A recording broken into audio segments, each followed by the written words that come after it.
வசனம் சொல்லுகிறது, தன்னுடைய பாவங்களை மறைக்கிறவன் வாழ்வடைய மாட்டான், அதை அறிக்கை செய்து விட்டு விடுகிறவனோ இரக்கம் பெறுவான். இப்போ ஜான் ஜெபராஜ் என்கிற அந்த சகோதரன் எனக்கு அண்ணன், அவரு வயசு கூட என்னோட. இப்போ அவர் இப்போ என்ன பண்ணணும்னா ஓப்பன் ஸ்டேட்மெண்டா பேசணும். நான் என்னுடைய மனைவி என் குழந்தையோடு வாழுவேன், சத்தியத்தை இனி புரட்டி பேச மாட்டேன், இன்னொருத்தி மனைவியோடு இருந்தது பாவம் என்று சிறைச்சாலையில் அறிக்கையிட்டால் மட்டுமே ஆண்டவர் சிறைச்சாலை கதவுகளை உடைத்து வெளியில கொண்டு வருவார்.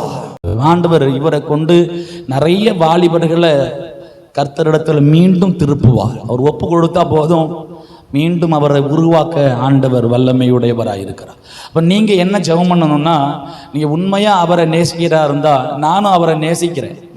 ஏன் அப்படின்னா அவருடைய பாடல் ஆரம்பத்தில் எனக்கு ரொம்ப பிடிக்கும்.